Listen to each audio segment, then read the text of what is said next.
Welcome to JoF TV. I'm Scylla, and with me is my co-host Chuck. Hello. Hi. How are you? I'm alright. Okay. I think. I don't know. Am I okay? You don't look okay. That's normal. So I'm okay. Okay. We're all okay. So, there's been a lot of news this week. Yeah, too much to cover. Too much to cover, but... Before we go too far into it, though, I do want to say, extend my condolences to the family of Lauren Bacall on her passing this past Tuesday. Yes. One of the grand dames of, or grand dames of Hollywood cinematic history. Mm-hmm. Very sad to lose Lauren. She had a great career, long life, massive heart attack. On the plus side, it took her out pretty quick, so she didn't really suffer. And she lived a long life. She really did. So, condolences to the family and friends of Lauren Bacall. And it does seem like we've had a lot of news this week, and not much of it good. No. The week started with... I got some good news this week. Oh? Yeah. I saved 15% on my car insurance by switching to Geico. Except no.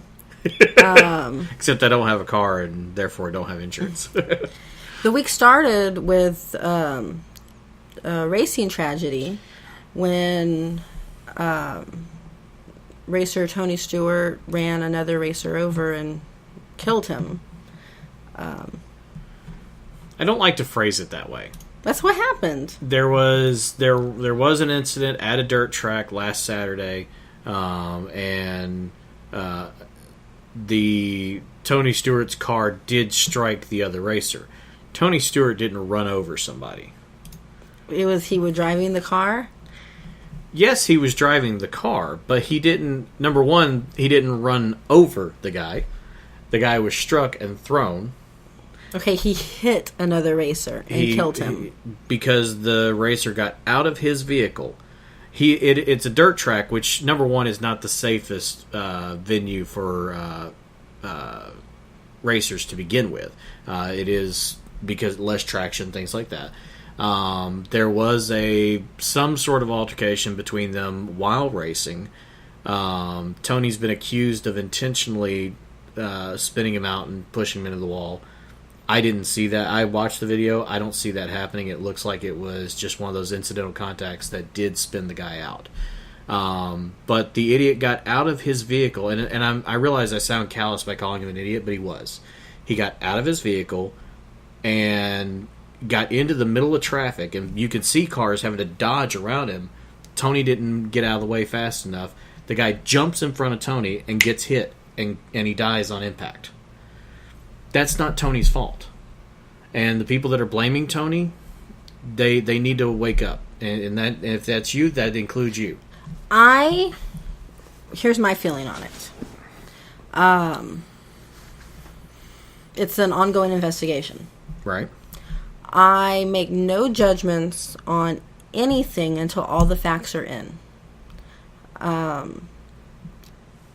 Some people are blaming Tony Stewart, saying he intentionally did it, or even that he was just trying to scare the guy and didn't stop fast enough. Whatever the case may be, I don't know if there was any intent. I don't know if he just didn't see him and it was a complete and total accident. I don't know. There's an ongoing investigation, and I will not comment on my thoughts on it until I see everything presented. My feeling on it, though, my real only feeling on it, is that something like this was bound to happen to Tony Stewart eventually. He is known for having a bad temper and getting out of hand on the track. But this wasn't Tony's temper. This was the other guy who lost his head and got out of his car to confront a moving vehicle and got hit. It's his temper that got him killed, not Tony's. At most, the most you can do is say that Tony may have driven him into the wall intentionally. And hello, that's racing. Happens all the time, especially in dirt track racing. Happens a lot in dirt track racing. That's why people love dirt track racing, because it is the MMA versus professional wrestling. MMA is a little more hardcore and real, whereas professional wrestling is, while does take very athletic people, it is scripted outcomes. And sometimes it feels like the NASCAR races are kind of scripted. It's like, oh, look, Jeff Gordon won another one in California. So blaming Tony for that guy's death, to me, I think is very short-sighted of people. Again, I won't make any judgments until more facts are in. Either way, it is tragic. Yes, it is. It's very tragic, and my condolences go out to the family and friends of Kevin Ward, who is the driver that died. Kevin Ward Jr. specifically. He was only 20. He had a promising career just ahead a of kid, him. From a racing family, and it's a terrible, terrible thing. Tony did the right thing by not racing last weekend, and he's also not racing this weekend. Well, amid a lot of backlash, he originally was going to race last weekend. Well, whether he was cowing to public opinion or not, in the end, he made the right decision. Yes. And I think that temporarily he probably does need to stay off the track just to kind of let things cool down. And personally, I hope that no criminal charges are brought to him in any case. And I hope that the family is not driven or goaded into doing the wrongful death civil lawsuit as well. Yeah. My feelings on this, originally when I found out about it, was bound to happen because of Tony Stewart's temper. You're right. We don't know all the facts yet, so it may not have been his temper that caused it. But he does have a reputation on the track for being a little hot-headed. He does, and so there's certainly no denying that fact. So, I don't know. I think it's a fascinating case, if nothing else. Obviously, it's tragic, but from a legal perspective, I find it to be fascinating because of the ongoing investigation and will charges ultimately be filed or not. And whether I hope they are or not, again, I don't know the facts. I don't know. It kind of depends on what the investigation turns up. But I'm interested to see what will happen and if charges do end up getting filed, what they are and what the charges would be. Right. From a legal standpoint, I find it to be very fascinating. Now, as with any tragic death, my number one hope is that somebody learns a lesson from it. NASCAR's already working on their rules in regards to this. Okay, but and I heard that, and I think what they're looking at is don't get out of your car unless it's on fire. Right. Which, okay, that really should have been a rule already.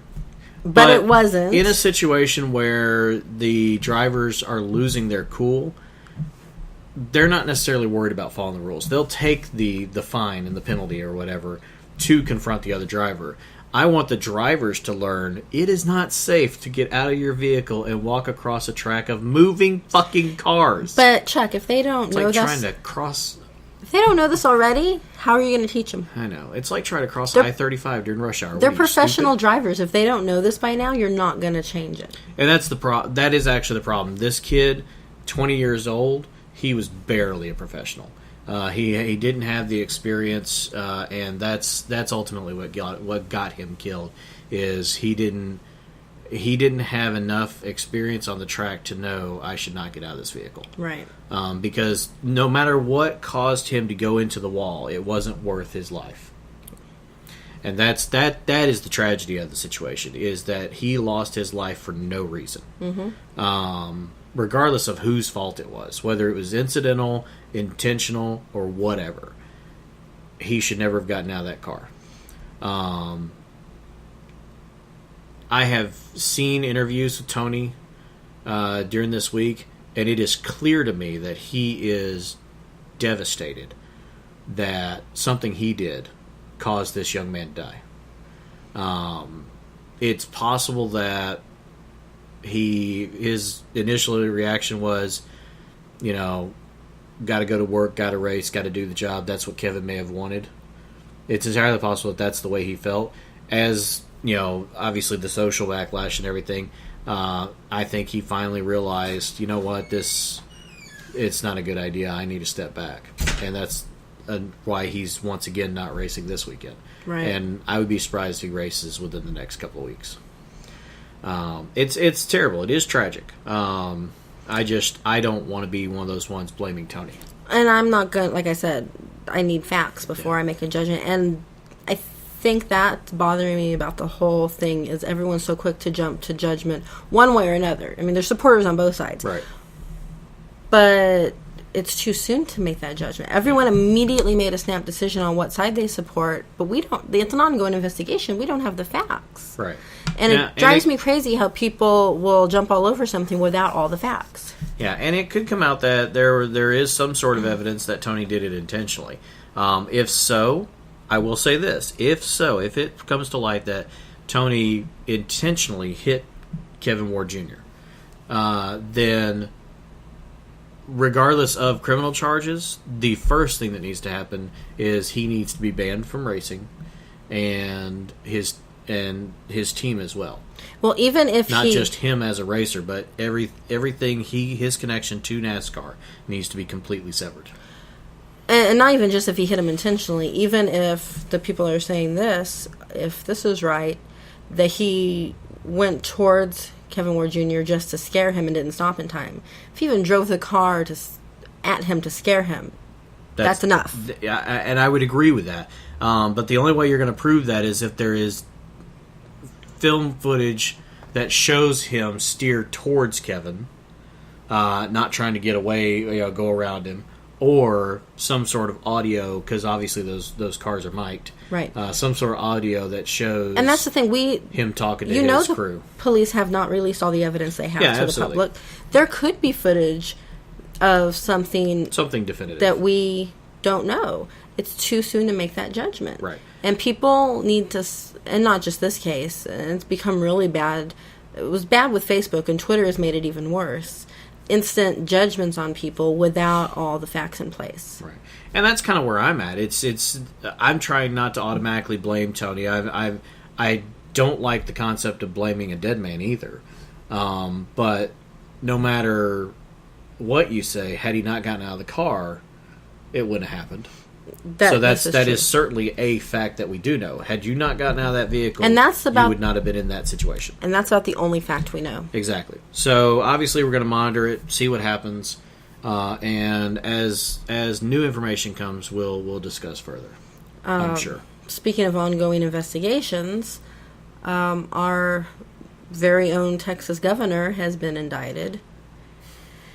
Yay, Rick Perry. Which I would love to be happy about because I hate Perry. To put this in perspective, I've only voted Democrat once in my life, and that was in the last governor election to vote against Rick Perry. Right. He's the only person that has ever made me vote Democrat.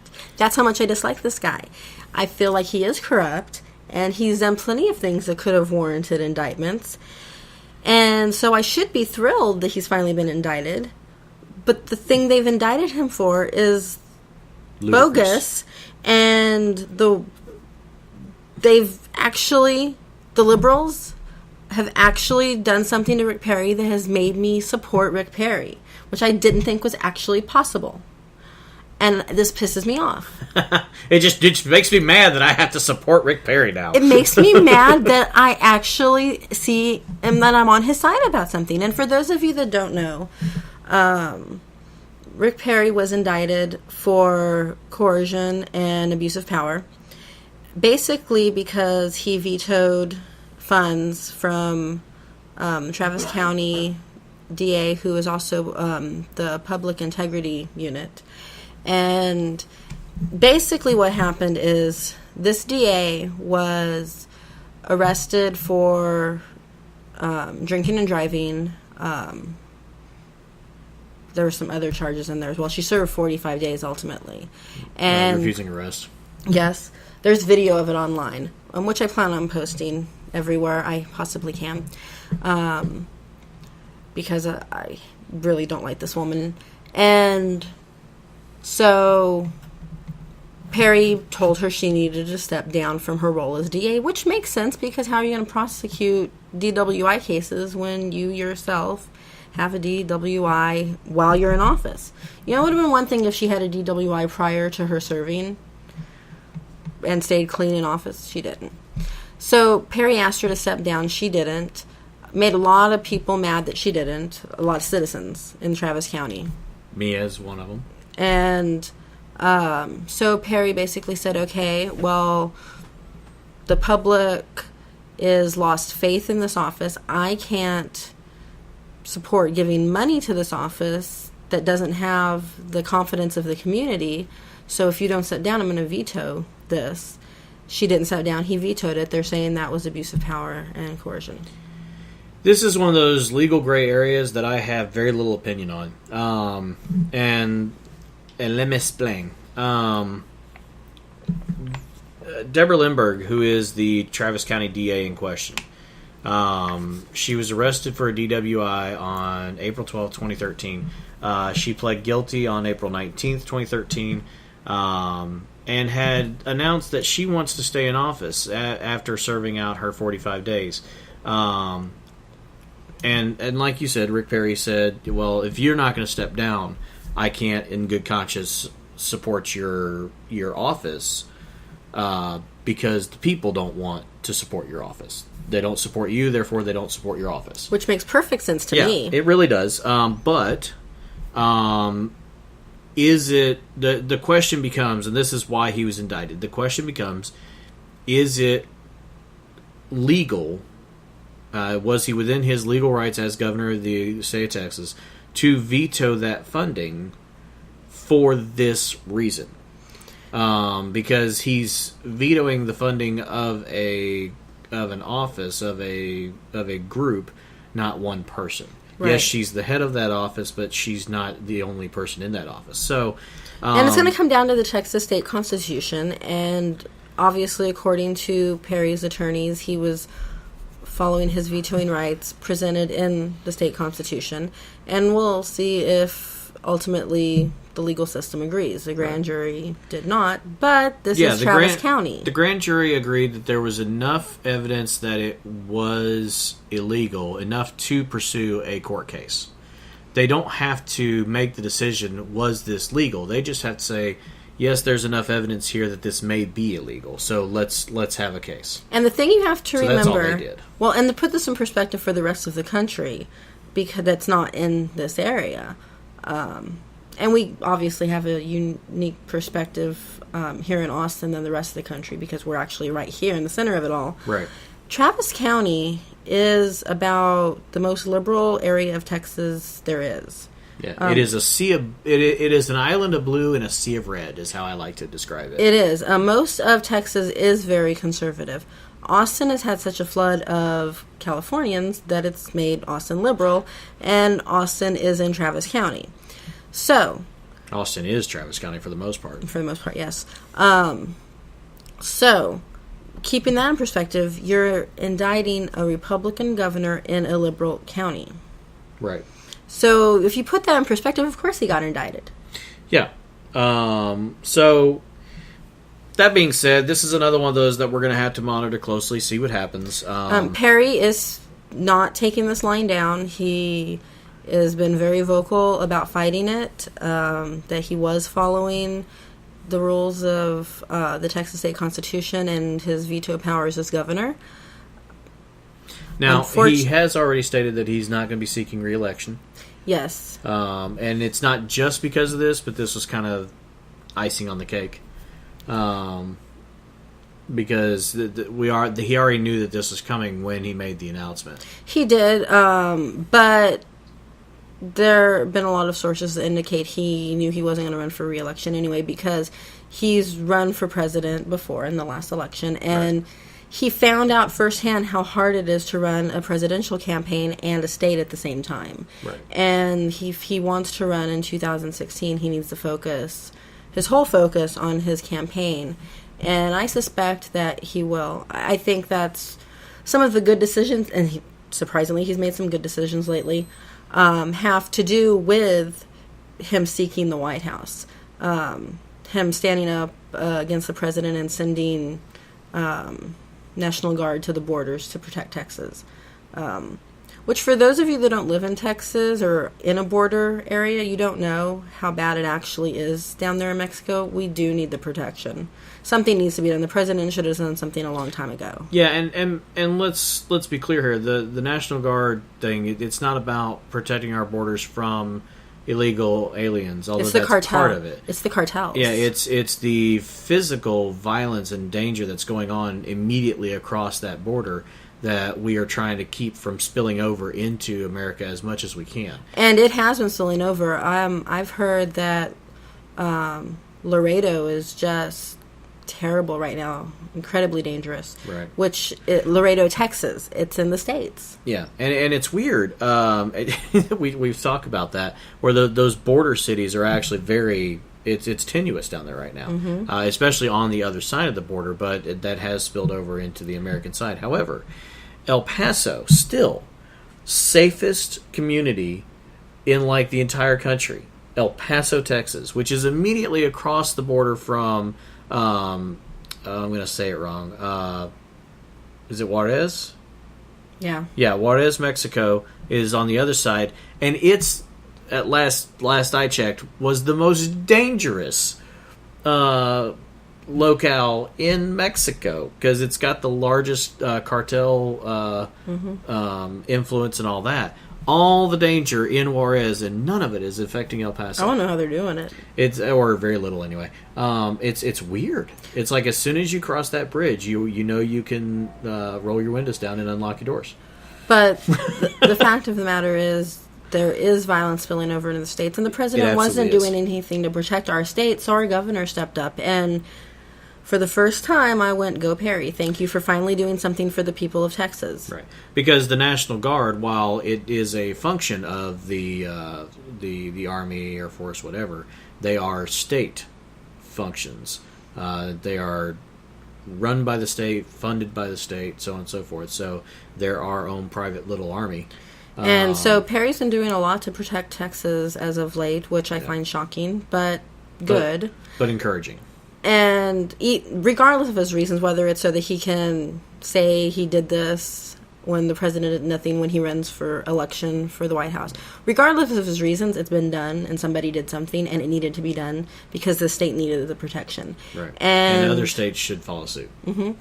And so... And I think that ultimately this indictment will be seen for the bogus charges it is, because it is.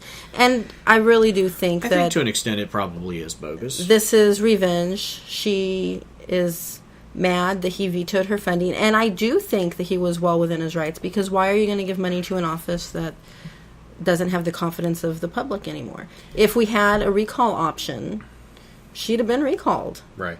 And now, that being said, and this is why I call it a gray area, because I can also see the other side of the coin. I can see how someone can go, that's coercion, that's misappropriation of funds, it's abuse of power, because the governor is trying to dictate the DA of a single county.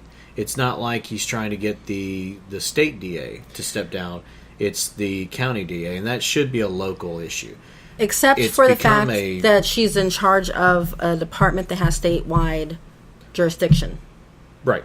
And so again, we're in that gray area. So we'll see how it plays out. We'll see how it plays out. Personally, I support Perry, and that pains me to say.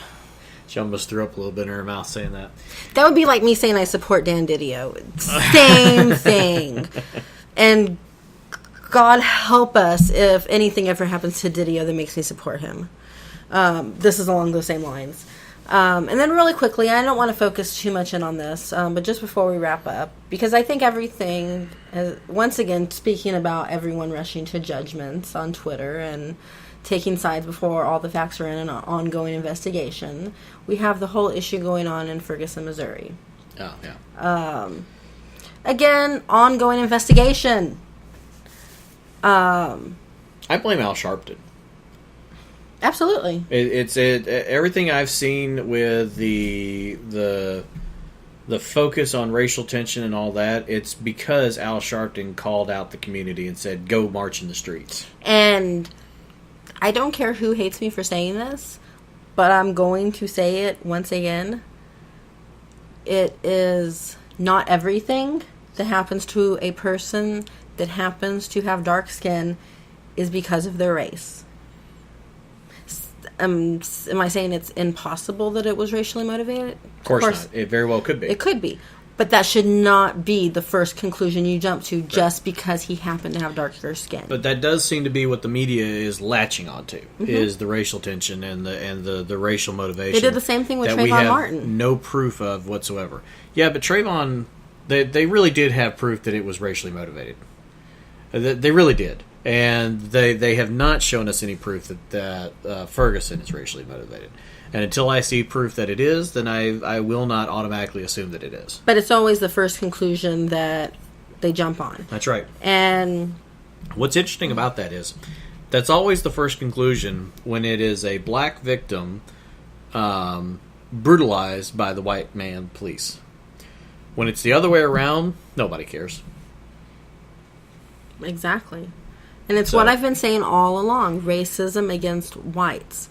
The blacks can say that, and I hate using the terms black and white. I really do. That's why I try to use darker skin, because really that's all it is.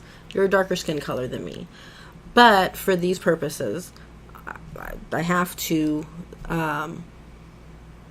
there are just as many blacks that are racist against whites. Yeah. And we're seeing it more and more, and the part that's sad is that nobody cares about racism against whites. Now, that being said, if it turns out that the events in Ferguson were racially motivated, then obviously that is a terrible thing and needs to be addressed. And if it is racially motivated, then legal action needs to be taken against the legal action. But I don't care what happened to who or what the motivation was. That does not give anybody the right to be destructive in the streets and loot and steal and cause the chaos that they've been causing. Yeah, exactly. Because, and that's it's, and I'm going to liken that to the basketball thing. Whenever Chicago won the basketball championships, Chicago as a city rioted. We won. Let's blow up our city. There's no good reason to be destructive, to act like an idiot. And that's what's going on. Regardless of the issues, if you want to demonstrate, if you want to get out there, march, and have your opinions heard, fine. Do that. But do it in a way that's not destructive. I don't even mind it being disruptive, but not destructive. And it's gotten to the point, they've talked to shop owners in Ferguson who have had to protect their own shops because the police won't respond anymore. Right. They're scared of the people because if the police do anything, it's suddenly police brutality no matter what they do. Right. It's ridiculous. And I know I've said this on previous episodes when we've talked about police before. Yes, I'm not about to say every cop is good because there's bad everywhere you go, but the majority of cops really do just want to protect and serve. Yeah, they're just out there trying to do their jobs. It's not about the color of the skin of the person that they're going up against, for lack of a better term. And everybody that's not in Ferguson needs to step back, chill out, and wait for the investigation to complete. Yeah, let's let it play out and see where it actually leads us. And everyone in Ferguson needs to chill out and stop destroying stuff. You're not making your point. All you're doing is making yourself look awful. This is why we can't have nice things. Right. And I really do feel, and this is going to sound racist, and it's not, because I know people with dark skin that are just fine. They're awesome people. They're great. They would never do anything like this. But when the black community, as they like to refer to themselves, gets a riot started and starts acting this way, they make their whole community look bad. Yeah. Guilty by association kind of thing, yeah. Which is very sad because it is a small portion of a race that gets stereotyped because of stuff like this. Right. And yes, Al Sharpton and other people that like to refer to themselves as black leaders cause this. Martin Luther King Jr. would be so disappointed if he were around. He absolutely would. Louis Farrakhan, he's probably okay with it. Malcolm X would be okay with it. But they were more radical.